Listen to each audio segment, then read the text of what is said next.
What's going on, everybody? Welcome to the Sunday edition of the Best Ball Brunch. I'm Ben Hauver, joined by Joey Carrion. We're here a couple minutes early because this thing looks like it's about to fill. In fact, it already has. Yeah, just kind of unfortunate that this filled before we could go live, but we just wanted to get in the one that was starting as soon as possible.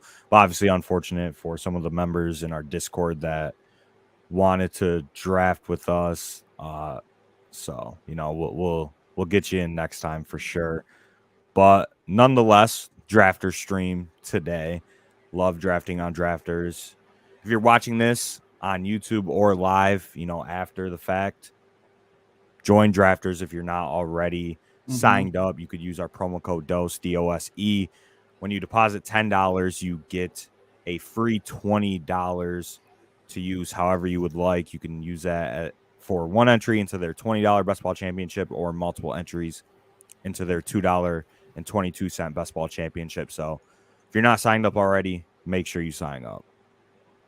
Yep, absolutely. And this $2 is a pretty interesting one. It's $10K to first at a $2 price tag. I mean, you don't see that too often here in the best ball streets. So I'm excited. I haven't done one of these yet, and we're underway here. So yeah, I've picked 3. You have picked 4. So I like that I'm locked into one of CMC or Cup, and that's who I will be taking.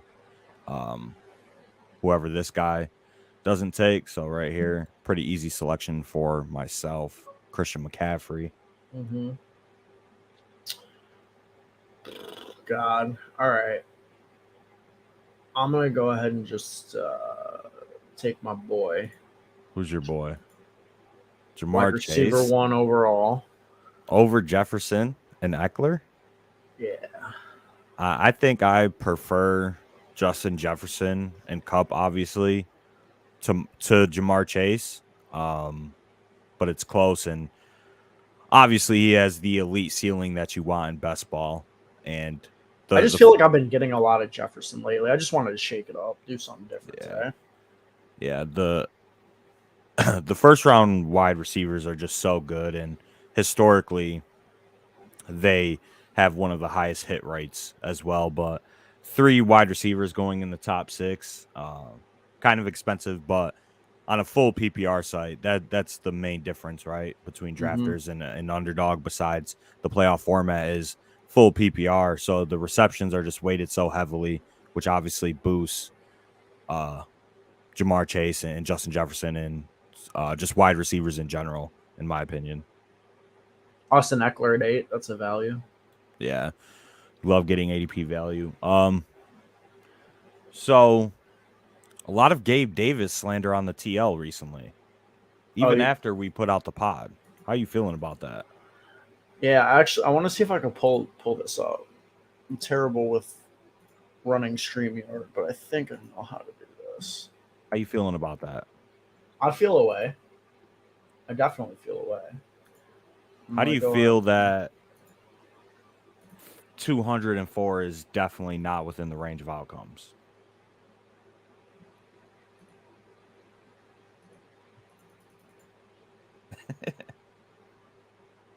So this is where it all started. All right. So, they're just talking about, Gabe Davis and Brian Edwards got the same stat line. Let that soak in. And I'm like, the 200-yard postseason game counts. He had 5 touchdowns in those 2 games. It says 204 isn't in his range. I'm like, well, you can't say that something he's done is not in his range, right? Like, that's my thing, and that's all I said. I didn't say that he's going to go for 204 again this season. Obviously, that is most likely the best career game that he's ever going to have. Like, obviously. That being said, at a certain point, is somebody's best game not the top of their range? Like, how can you say that something he hasn't done isn't in his range? He's done it. At a certain point, range isn't just theory. It's like, it's in his range if he's done it. No? Am I tripping with that take? I don't know. Maybe we need the viewers to comment. Is Ben tripping, or do you agree with the other 2 guys in their take? And look, FF Oracle, he's not just some Twitter scrub. He won the drafters tournament in 2020. One of them. So yeah, no, he's sharp. for sure. And then, he obviously went on to say that this is the most egregious fantasy football take that he's ever seen. No player's ever had multiple 50-plus games. And my response to that is just that he doesn't need to do that again. If that's his, 150th percentile outcome, that's fine. But if he hits his 90 and puts up a couple of 150-yard games and a touchdown or two, that's fine. And that is well within his range. Nothing has changed about his situation except for the fact that he's going to be more of a full-time player. He's still in the same offense, same quarterback, same scheme. Like, I don't know, bro. It makes no sense to me being an anti-Gabe Davis. Yeah, Yes, I don't know. I mean, we talked about it on the pod, and I think the main problem that people have is his ADP is pretty high. It's like end of the 4th round now. For a player that may not have the best athletic profile. And then, I was talking with Hilo on Twitter, and he shared his reception perception, and he hasn't won a lot of the routes that he ran, but I also provided the stats like from week 14 on, when he was pretty much an 80+% snap player, he produced with the opportunity that he got, and he was targeted a bunch in the red zone as well. So I don't mind Gabe Davis, and I just think he's attached to Josh Allen, and I just want any piece of that Bills offense that I possibly can get. So right here, I got to go with the 2019 duo of elite running backs here. Yeah. Start running back, and hopefully get one of these wide receivers on the bring back like A.J. Brown, Higgins, Mike Williams, etc. Now, what are your thoughts about the gentleman picking from the 5 spot who opted to go double tight end with his first 2 picks? I mean, at the end of the day, it's $2.22, so you're not investing a lot, but how can you willingly do that with money on the line?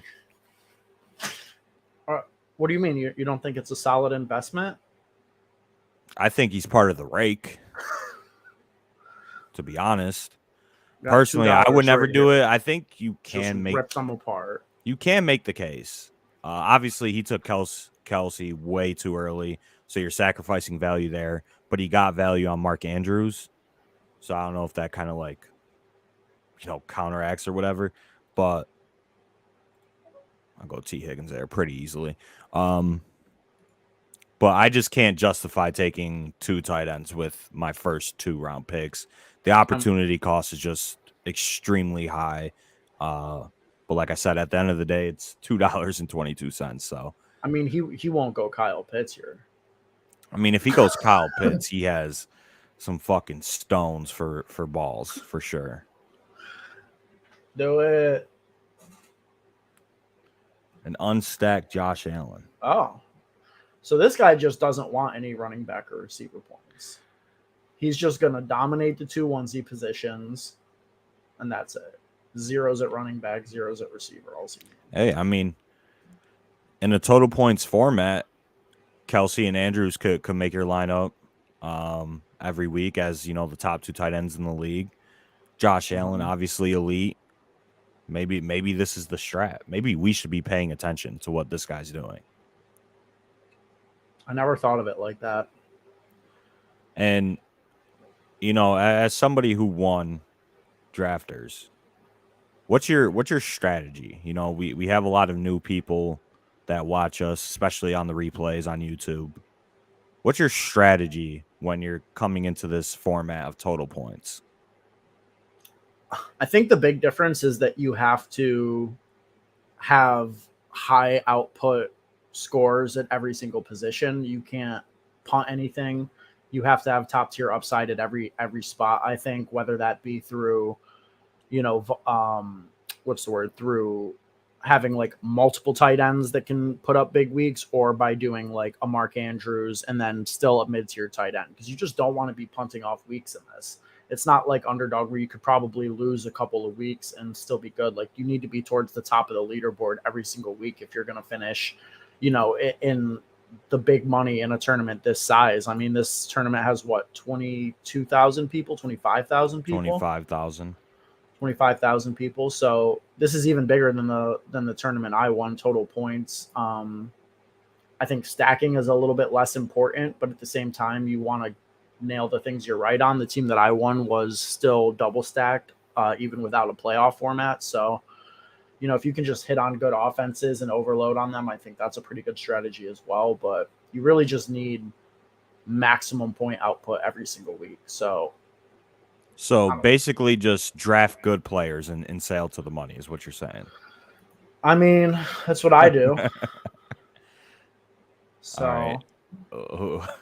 Who are you looking at for this next pick then? Jamar Chase, Tyreek Hill, Javonte Williams. Like, are you comfortable with Javonte as your RB1, you know, in a potential timeshare with Melvin Gordon? oh yeah, I mean, I think that timeshare is definitely shifting Javonte's way this year, probably sooner rather than later. I could go running back here coming up, but I think I'm probably gonna go Lamar if he doesn't get taken here. But who knows? This guy as SDW is a fucking wild card. Lamar's definitely in the range for him here. I mean, Lamar at 45 is a bit early, no? Theoretically, but it kind of goes into what I'm saying where like you need top tier upside at every position. And whereas like you could get that on underdog with a stack of Joe Burrow and Jamar Chase, I just think that Lamar Jackson in raw points has a higher ceiling than any other player in the player pool right now. No, I agree. So right here, obviously we see David Montgomery, Cam Akers, Breece Hall are still on the board. I don't think I can take them in round 4 because I already invested my top 2 round picks into the running back position. And obviously I'm assuming that these guys stay healthy and it works out. So I'm going to take a player that I'm high on this year, and that's Allen Robinson. I'm taking him above Gabriel Davis, DK Metcalf there. So a little bit above ADP, but he's attached to one of the best quarterbacks in the NFL on one of the best teams in the NFL. Prices obviously not reflective of his 2021. That's for damn sure. But I'm still buying into A-Rob as, you know, the second option in that Rams offense that kind of lacks some talent and depth, especially at the wide receiver position. And right here, I think I got to just do it for the content and the memes. Hey, mad respect. Love that. You just got a value. But yeah, I'm super high on Allen Robinson, but I think just right there from, you know, a structure standpoint, Akers or Breece or David Montgomery would have been a bad pick. And I think a lot of people make that mistake, especially drafting 2 running backs in the first 2 rounds and then, you know, getting your third in round 5 when there's a lot of upside at the receiver position. I think that's just not optimal personally. And so I'm always opting to go with wide receivers in these middle rounds. Obviously the hit rates are just extremely high. This is the running back dead zone, you know, from pick like 30 or 35 to around like pick 70 is what some people will classify it as. So really I'm just looking to stay away from those running backs, especially if you do start with the double running back build that I did. I wonder if the running back dead zone is going to be different this year.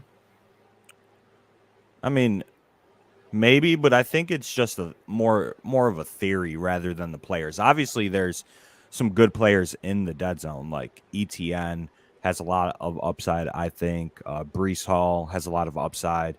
Right, and those are kind of the guys I'm talking about, where I don't want to full fade them just because the receivers are like more likely to hit. I still think that they could pay off if they hit their outcomes, especially a guy like Breece Hall who could like be top 5 in total touches this season easily. Yeah. Obviously, the concern with Breece and just, you know, the specific player take is the team and the situation. How good is that Jets offense going to be? They're going to they have a lot of talent, right? They have a lot of skill position players now with Garrett Wilson and Elijah Moore, Corey Davis, Breece Hall, Michael Carter. But I think it all falls on whether or not Zach Wilson can take a step forward. Mm-hmm. And I think he can. I kind of like some of the Jets players this year. They improved pretty much all around in terms of their offense on the offensive line, at the running back position, at the wide receiver position. So I definitely don't mind Brees, but then again, the running back dead zone is just that theory where they're not the best picks you can make in these specific rounds, and more so not the individual players themselves. Right. No, you're So that won't change, but there are good players going. But like players like Antonio Gibson in the running back dead zone, easy fade. Mm-hmm. Like, I mean, if you're drafting Antonio Gibson this year, I think you don't like money personally. Some could say the same about J.K. Dobbins and Josh Jacobs. Like, these are players that I just won't touch. Yeah, you know what I mean? Like, I'm sorry, but I'm never drafting J.K. Dobbins or Josh Jacobs. Like, J.K. Dobbins especially, we talked about it on the pod, and there's a video on this channel, which is right below this stream, about why you should be drafting Mike Davis. That video's kind of popping off, actually. Really? A lot of people are invested in Mike Davis, I guess. But there's a good chance J.K. Dobbins misses the first 4 weeks of the season. You know, he starts out on the PUP list. So on a site like Drafters, you're losing 4 weeks of one of your top 3 running backs. This guy's obviously, high T, drafting 4 running backs in the top 6 rounds. But this guy just took a sickie. You're I mean, that's a terrible pick. This is crazy, man. Crazy stuff going on in these 222s. This is my first one. Yeah, but you're just sacrificing so much upside by taking a guy like J.K. Dobbins instead of honestly, like Thielen or quarterback in this spot. Let's see some other wide receivers on the board. Amari Cooper, Elijah Moore, some of those guys. And obviously, like a Mooney or St. Brown didn't fall to him. But just taking Dobbins above those guys is so bad. And then Josh Jacobs is going to be a timeshare running back, and he's going to score you 10 to 15 points per game.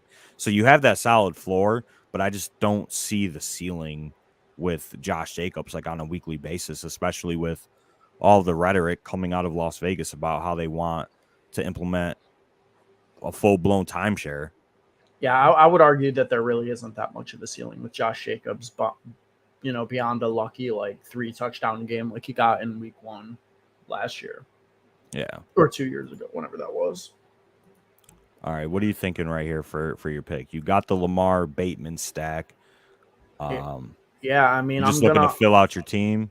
Yeah, for sure. I mean, obviously coming to this point with Javonte as my only running back doesn't feel great. There are some good receivers I like, but I think I'm going to take Dylan just because I love Dylan's upside. I'm always happy with Dylan as an RB2. Do you go with Burrow here as your stack with Higgins?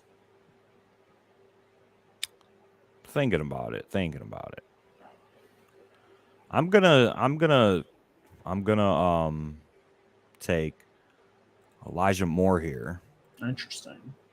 And hope that Burrow falls to me. This dude has 20 drafts, so he's up there. He's got more than me in this, and hopefully he doesn't take an unstacked Burrow, and hopefully this dude who is the highest testosterone guy in the lobby with JT, Chubb, Akers, and Breece Hall doesn't take a quarterback either and opts to go with some wide receivers. So I think Burrow can fall to me here. Gesicki threw a football over a house and caught the ball on the other side. You got to respect that at least. I haven't seen that video. But that is pretty fucking baller, I must say. I'm sorry, Jason. That video is probably fake. Is it? Like, is he throwing a ball over the house and running through the house and catching it? Wait, he runs through the house? Probably. Like the inside of the house? I thought he ran around the backyard. Yeah. Or the side of the house, yeah. Maybe. Bro, if he's running through the kitchen and shit, that's crazy. Nice. I don't know. I haven't seen the video, but I just assume it'd be faster to run in a straight line through the house rather than run around. But I could be wrong. Yep. So it worked out for me. Got Joe Burrow, and Elijah Moore. So I'm happy with that. Obviously, no playoff format. You don't really have to focus on week 17 correlation, which is why we haven't been talking about it. And Jason says he ran through the house, he All right, thinks. I'm gonna find this video while you talk. Yeah, so week 17 correlation is non-existent on drafters. Obviously, like I just said, no playoff format. So I kind of like that. You know, we don't have to focus on getting these mini stacks and these week 17 correlations with every single one of our players just for a little edge. And, you know, really the edge just comes through roster construction on a site like drafters and, you know, just having your stands work out on specific players.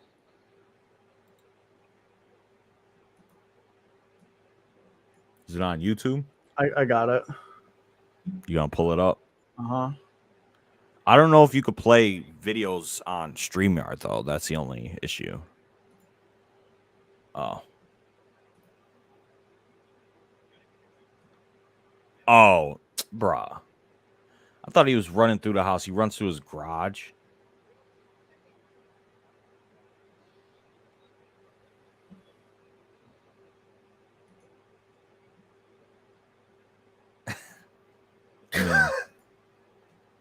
I mean, are you impressed by that? not really. But I couldn't do that, but I mean, I don't know. I was just picturing like running through the kitchen, the living room, jumping over the dog to get through the house, bursting out the fucking front door. Like he just ran through the open garage. But still. I mean, still impressive. Yeah, for sure. Is it worth taking him in the 6th round? Probably not. Yeah, probably not. All right. How do you feel about like going the Jalen Hurts, Tom Brady direction at quarterback? Love it. Lundar did. Yeah, totally good with me. I think that you want to do some stuff like that. Yeah, mix in a pure pocket passer like Brady with, you know, a rushing upside quarterback in Jalen Hurts. I think it makes a ton of sense.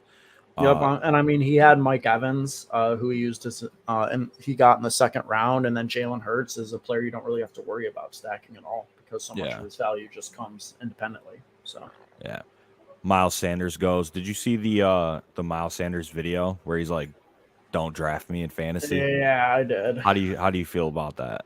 I mean, if this man doesn't have confidence in himself, how can I have confidence in him? Honestly, you're not fucking wrong. I'm not. Like, I'm not betting. I'm not betting on somebody if they wouldn't bet on themselves. Period. Plain and simple. Honestly, Kenny Gainwell up like 20 spots in my rankings based just off that video.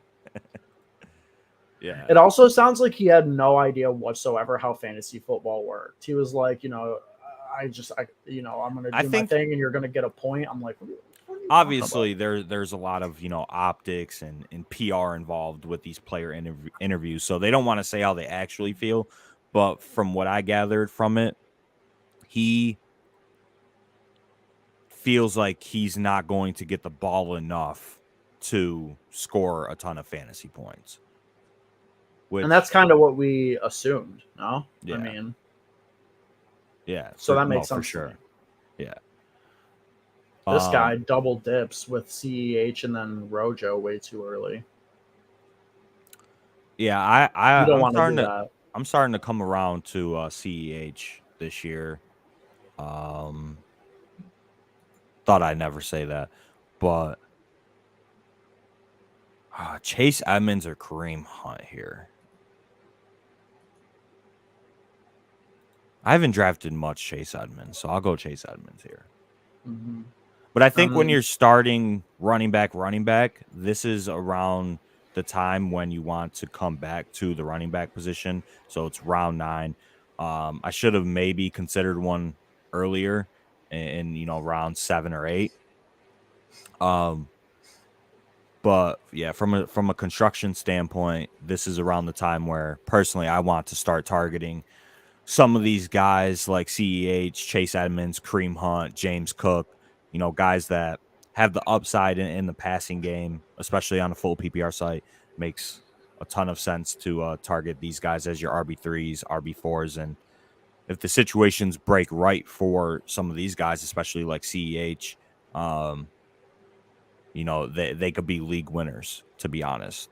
So, like, this is the part of the draft last year where guys were taking like Fournette and James Conner. Yep. James Conner. Yep. So yeah, there's a ton of good research from people way smarter than me about, when you should start drafting running backs again after using early picks. And from what I've listened to and read, this is like the tier every single year. There's, 1, 2, or 3 running backs that always come out and break out from this tier in these ambiguous situations. And I think like the biggest one for me is like Tony Pollard fits that mold of, a player going like Zeke above him. Tony Pollard's obviously going in the 8th, 9th round, but he could, potentially leapfrog Zeke this year. And I think that like people are getting really hip to that, and that's why the most obvious candidates are even getting juiced in terms of ADP, like Pollard and AJ Dillon. Because like I think in the past they probably would have been in this range ADP wise, but people just know, they know that these are the guys they got to target, and they're just two like super obvious examples, so they're getting juiced even higher than like Edmonds, Sanders types. Yeah, for sure. But yeah, these running backs pretty much kind of win you leagues, to be honest, especially in best ball, where a lot of these guys early in the season might not be great, but as the season goes on and situations develop, especially for the rookies going like James Cook and Kenneth Walker, these are guys that could potentially, be workhorses by week 14, week 15, and score you the most points when it matters, especially on playoff sites like DraftKings and Underdog. So yeah, construction wise, if you're taking too early, just wait until the 8th or 9th round. It's pretty simple.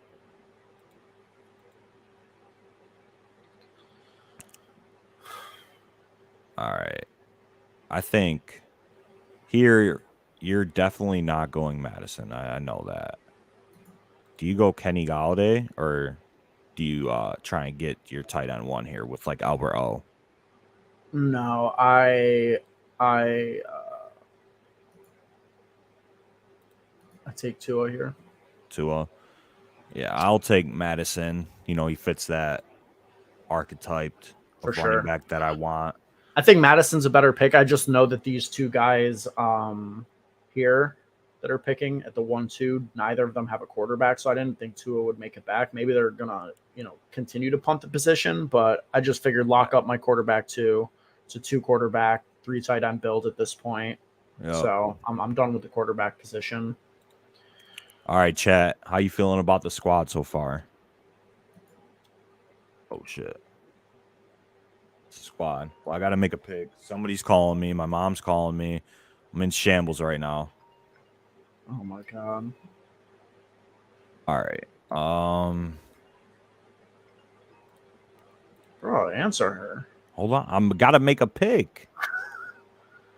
Bro, this could be important. Not as important as winning this $2.22 best ball tournament. I'm gonna go Justin Fields as my quarterback too.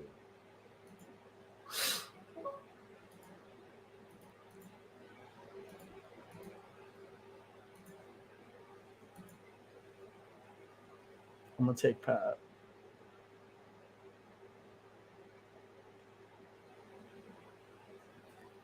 So Joey's on the phone with his mom.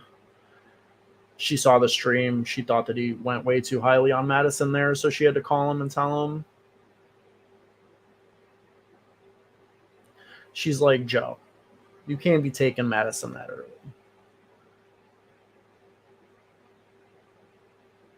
It's craziness going on. Let's see. Kendrick Bourne. There's just a lot of reaches going on. I don't know if this is a function of me not having been on drafters in a while, so the player values are just different, or if this is a $2.20 entry thing where people just get wild. I'm not exactly sure what's going on, but Definitely some wild reaches here. Seem pretty consistent throughout this entire draft. All right, I'm back. Everything all right, bud? Yeah, she was just calling me about coming over for dinner tonight. Oh, you're gonna go? Nice family dinner, you know. Of course I'm gonna go. It's free food. See the fam. All right. 4th of July tomorrow. You got any plans? Absolutely not. Anybody doing anything fun in the chat? Going to the beach, going on the boat. We're just a couple of boring ass motherfuckers that don't do shit. Tried to get us and the roommates hit up Niagara Falls, see some fireworks. Got shut down. Nobody wants to see Niagara Falls. That's crazy. One of the 7 wonders of the world right here in our region.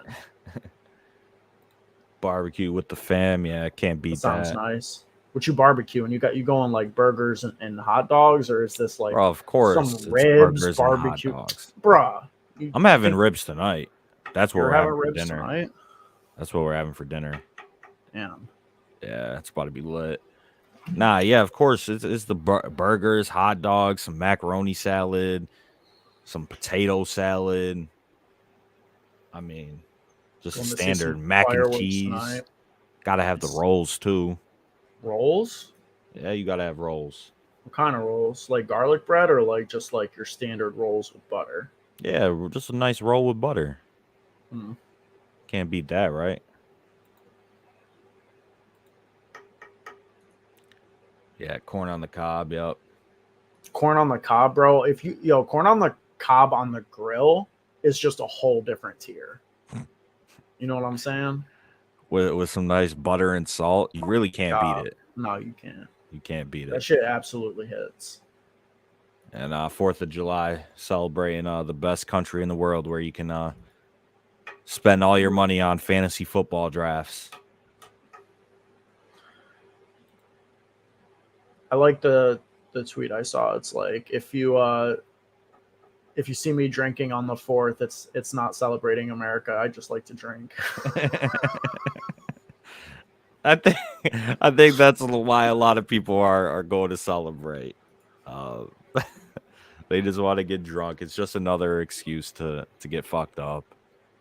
Let me take a guy who does believe in himself. That's Kenny Gainwell. While Miles Sanders is sitting on the sideline, not doing shit, knowing that he's not producing for fantasy, Gainwell's going to be out there absorbing his role. Hey.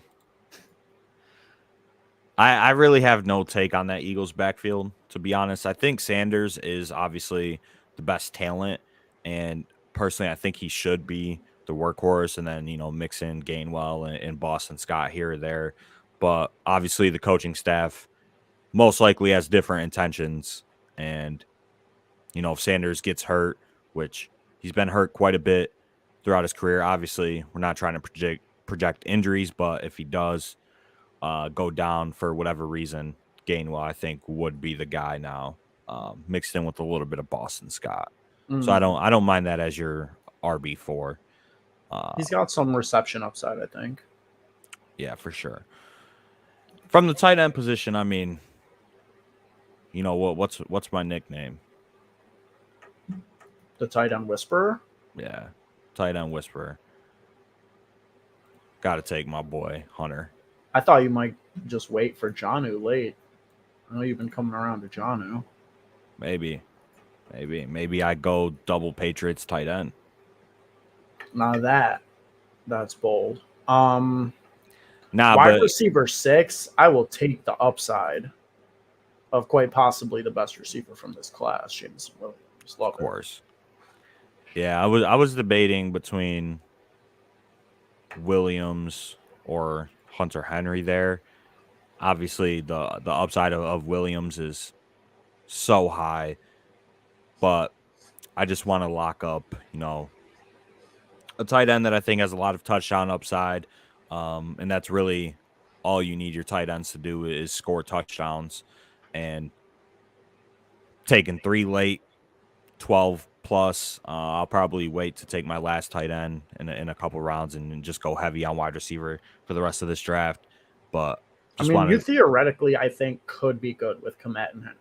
They're Yeah. they're like in that fringe borderline where it's like that's a pairing that I could, but I'm not comfortable with it. Right. And but 20 you rounds, are in a 2 quarterback build, right? Yeah. Or it's kind of the same thing with that. It's like Burrow and Fields So Burrow and Fields, 2 quarterback build for sure. Okay. And that's kind of what we talked about. So I got the pocket passer, kind of that safe floor, but pretty high ceiling guy with Joe Burrow. Lower floor quarterback, obviously, with Justin Fields, but that elite rushing upside that we want in fantasy. Stacked him with Cole Kmet. Fine with that. Obviously, Cole Kmet is probably not that good of a player, but there's a lot of opportunity available, and he's the number 2 option on the offense, in my opinion, at least. Yeah. Oh, I like him. in the passing game. Yeah, but I like him. Unless you include David Montgomery, maybe D-Mont has more targets, but who knows?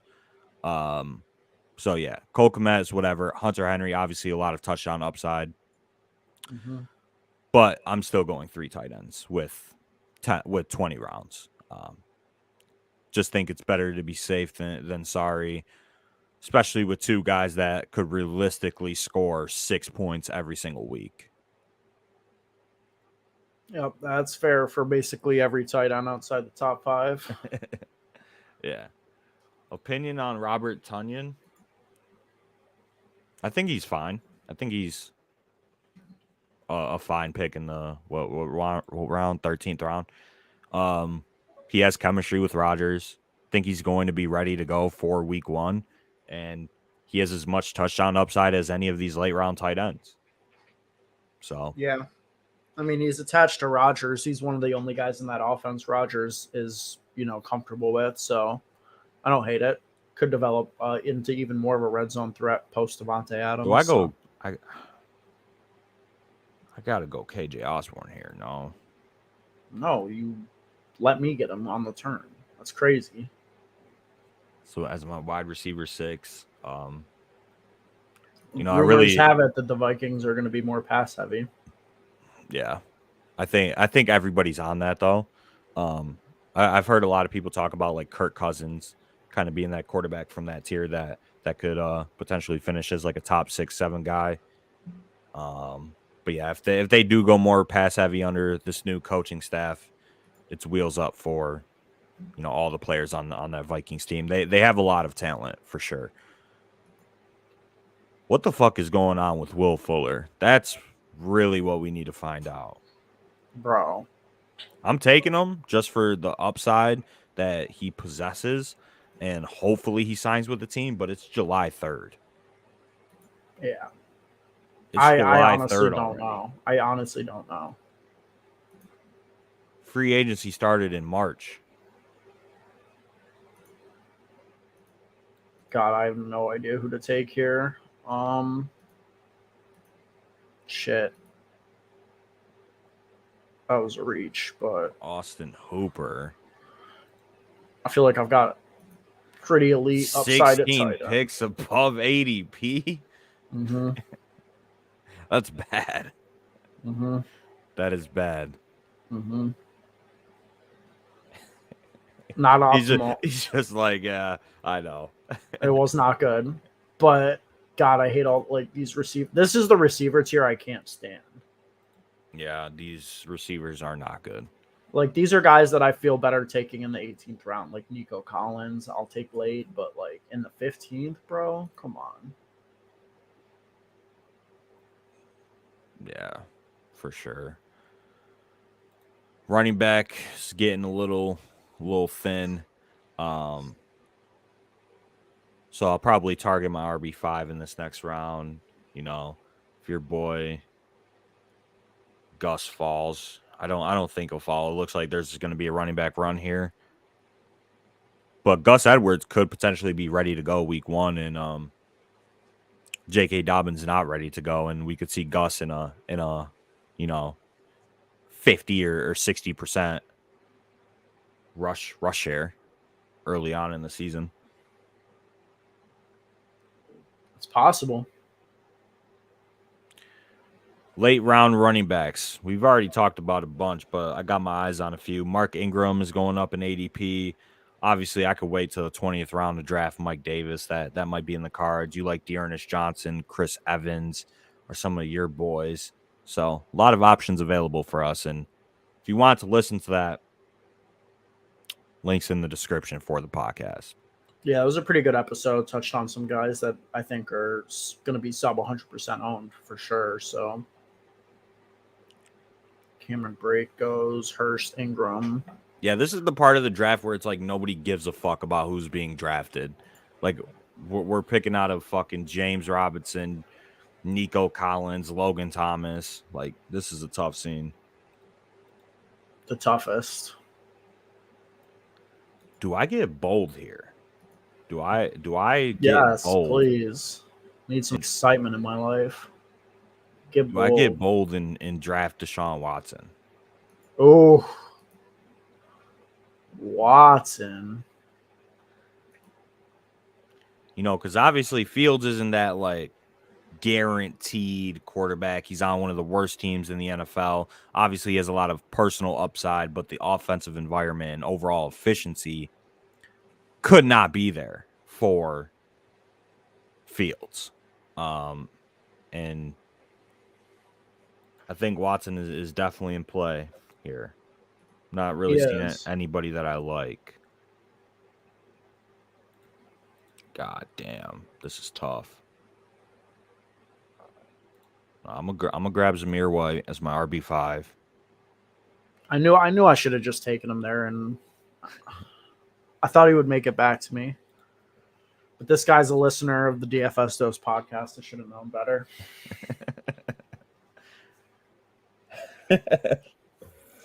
Fuck me. Now I gotta hope to get James Robinson and hope that his fucking Achilles is intact. James Robinson, I think I'd rather have fucking Foreman, Mostert, Brian Robinson, and Mark Ingram over James Robinson. I mean, no shot. Robinson could still lead that team in I don't think Robinson is going to even be ready for the start of the season.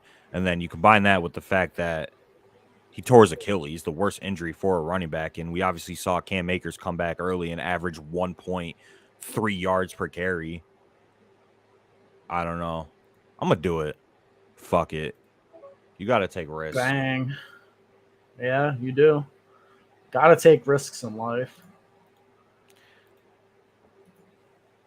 It's like Raheem Mostert, though. It's a value, but his ADP is wild. Like at this point, if I'm you don't necessarily need an RB5. I'm just taking a shot on George Pickens or one of these upside wide receivers like Paris Campbell or something. No, that's the route I would have went. I mean, I need 6 running backs on this team. Yeah, but there's just a good chance that James Robinson just scores no fantasy points this year.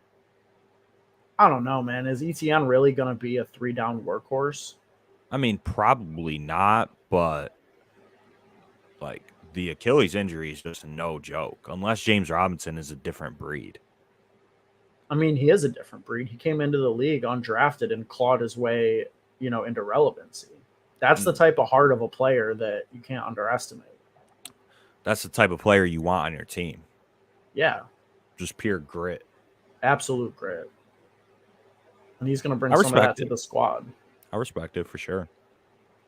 But still, I think I would have taken a chance on a wide receiver there. Because like I said, there's a lot of late running back options that could potentially make your lineup a couple weeks, especially early in the season, like Mark Ingram, Mike Davis, etc. And you still got your boy Dearness Johnson available, which you could have got. Who else? I'm looking. Ton of scrubs. Yeah, absolute scrubs. But see, we need to just find the sleepers. So you got the Saints free agent running back that could potentially move up the depth chart. Forgot his name. The Steelers gave the biggest undrafted free agent contract they've ever given out to a running back this year.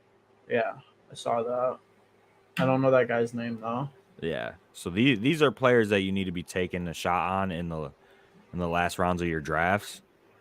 Obviously we don't know their names, so we got to look them up. I'll look them up right now. Saints depth chart. Bro, they really got like every player that's ever played in the NFL in this player pool on drafters. Yeah. I could get Bilal Powell, CJ Anderson, Jamal Charles, Matt Forte. Like, bro, what year is this? Yeah. Think they need to update. The Saints running back is Abraham Smith. Mm-hmm. Played at Baylor. And I think he was actually pretty productive, if I'm not mistaken, at Baylor.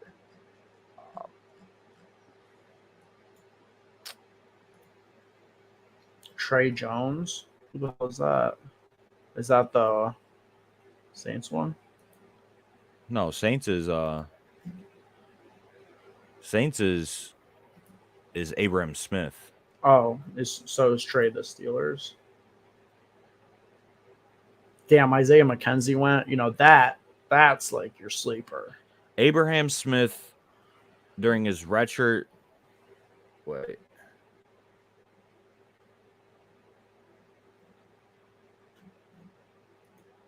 He finished his senior season with 1,621 yards on 257 attempts, 6.3 average with 12 touchdowns.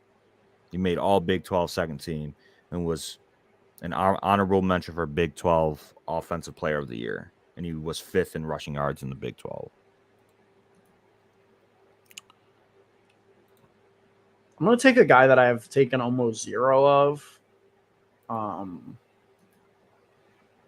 That's Pringle, who should operate as the wide receiver 2 in Chicago. Obviously, he's dealing with some charges for reckless driving. But if I can do a podcast with the most reckless driver of all time, I can have one on my team too.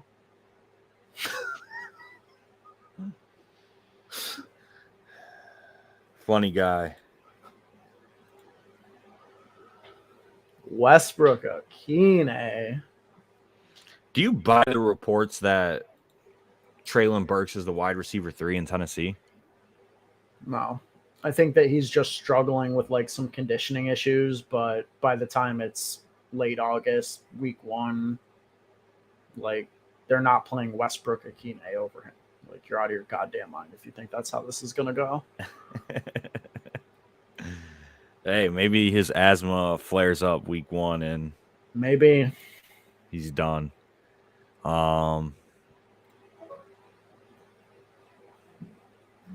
Go with Velus Jones, however the fuck you say it. There, stacks with Justin Fields and Cole Kmet for the double stacking. You know, I think we talked about him a little bit on one of the last streams, but he's just a player that, you know, everybody's down on, whether that's due to like his age, because he's 25, and his production at Tennessee, or whatever, but they still drafted him in the 3rd round. So they use kind of significant capital on him, and there should be opportunity for him to step on the field and play immediately, with really the receiver corps being Mooney, him, and Byron Pringle. he's 25 as a rookie. Yeah. Jesus Christ. He when he was drafted, he was 24, I think. Maybe not. Man, that's old as dirt, bro. Yeah, no, he was 24 when he was drafted. His birthday was in May, so he's 25. So old man coming into the league. Yeah. I'm gonna take one of those running backs we were talking about with my last pick. Mateo Durant is his name if you want to take him. Even in the player pool. I don't even think. Oh, wait. Yeah, they actually got 2 versions of him. Which one should I take? 2. There's only one on my screen. Type in Durant. Tennessee is the pollen capital of the U.S. Not good for the asthma. Holy shit. That's fucking galaxy brain. That's next level. Yeah, full fade on full fade on. Yeah, but look at this. So it's spelled differently. One is Matateo, one's Mateo, one's on Pittsburgh, one's a free Pittsburgh, one's a free agent. Maybe there's two. I don't think so. So if I take this free agent one, I get 0 points, even if Durant goes on and has like a monster season. I mean, are you taking one of them? No, I don't think so. I will for the memes. Should I take Durant or Durant? Should I take Durant or Abraham Smith? Probably Smith. Did someone already take Mike Davis, your boy? Or I could go Mike Davis. There's a lot of Smiths. That was probably not optimal.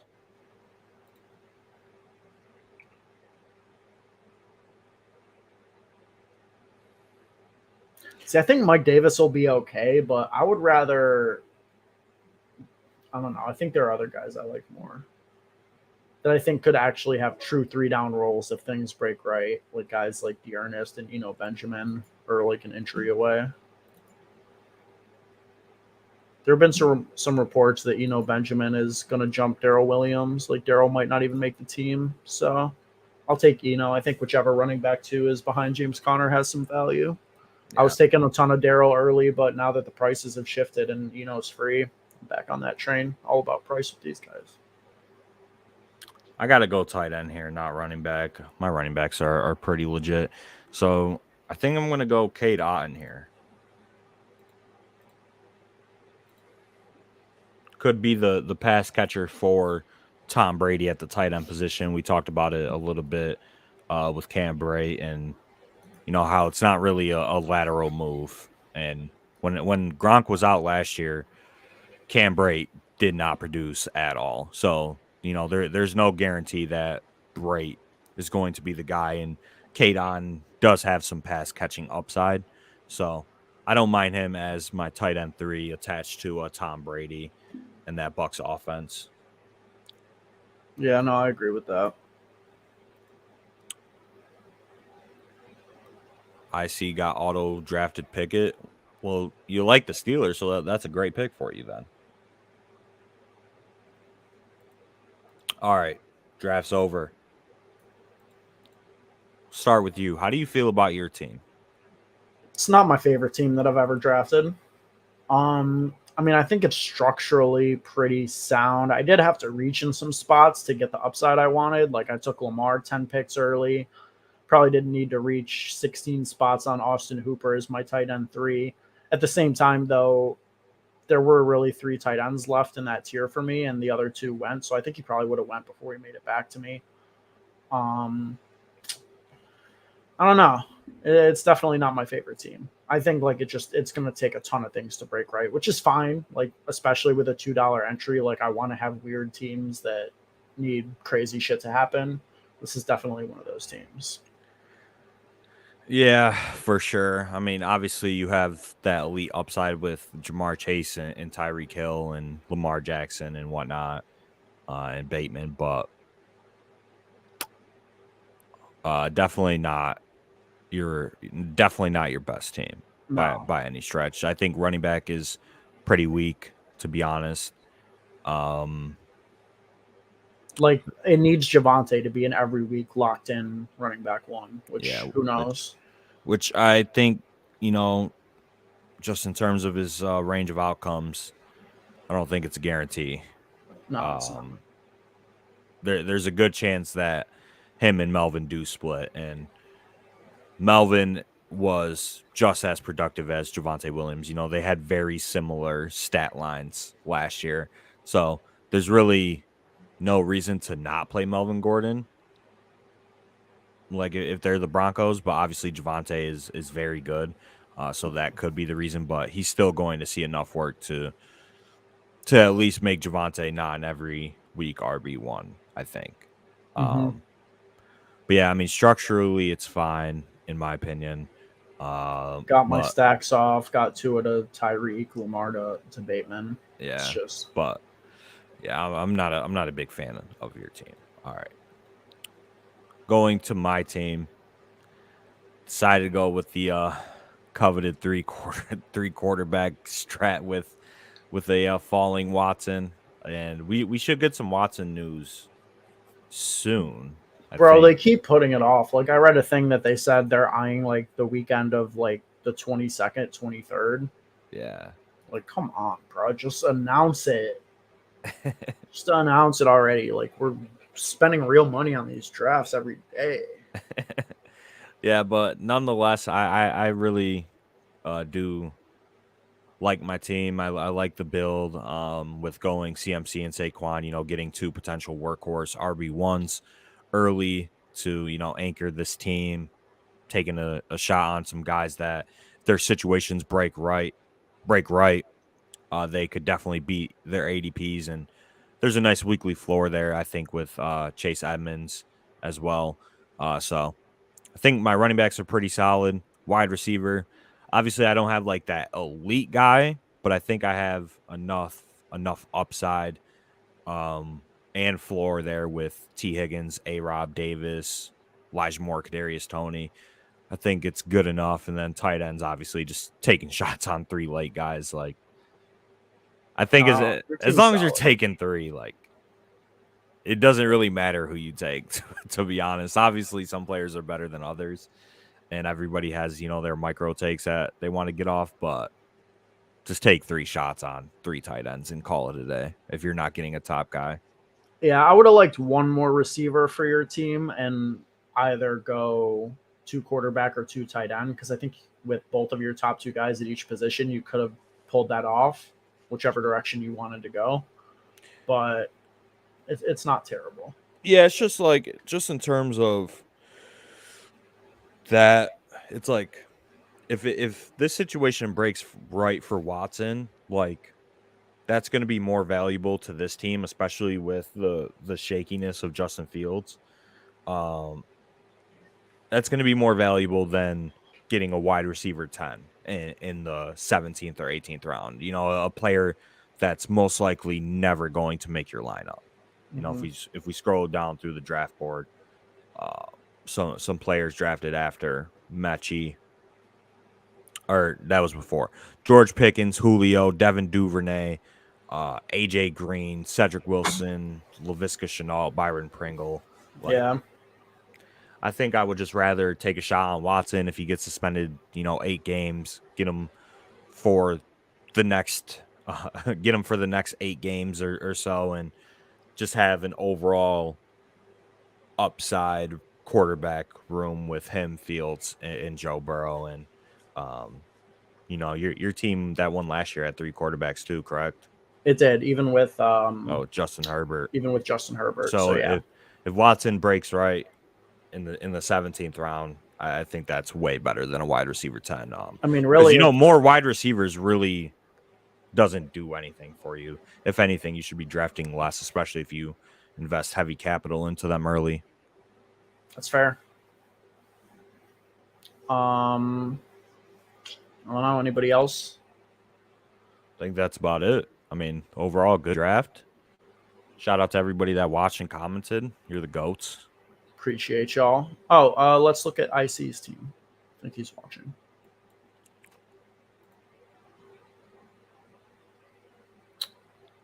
Got Kyler and Lance. Double stack that up with Debo and Hollywood. Love that. Kenny Pickett was an auto, but still came in at a good value, so I like that. Running back, definitely a zero RB team. He went pretty heavy on wide receiver early. Yep. And he But I only like took that. 8, which plays into the point of what I just said. Yep. If you're investing heavy capital early, you don't need 9, 10, 11 wide receivers. Realistically, he could have stopped at 7, I think, with Diggs, Debo, and Hollywood, but 8's fine. 8 may be optimal too. Obviously, Pickett was an auto draft, and that probably would have been a wide receiver. But nonetheless, I think it's a solid team for kind of like that. Well, I don't really consider this a zero RB because you have Etienne and Gibson as two Yeah, running backs in the top 6 rounds, so I wouldn't consider it zero RB. But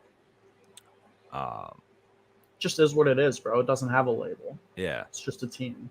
Don't judge it. I don't know what this would be called, but It yeah, might be called a 10K winner. Who could be. knows? You never know. I mean, upside at pretty much every position, in my opinion, with Kyler and Lance. Then you have Etienne, who is gaining steam by the day. James Cook, Rashad Penny, obviously, good wide receivers, and some upside tight ends in Irv Smith and Robert Tonyan. So who knows? This team, if it breaks right for them, could have a solid team here. Absolutely could. And if you guys want to join the action on Drafters, if you've never used their platform, you can use promo code DOSE when you make a first time deposit of $10. They'll give you $20 for you to use however you want, whether that's into their $20 best ball tournament or just fire a bunch of entries off into the one that we just did for 222. A couple shots at 10K. Great way to spend your money. Yep. Make sure you subscribe to the channel if you're not already. Oh, yeah. Like the stream. Mm-hmm. And we'll be back tomorrow with a podcast. And Yes, a we live will. stream next Sunday. Absolutely. Appreciate you guys watching, and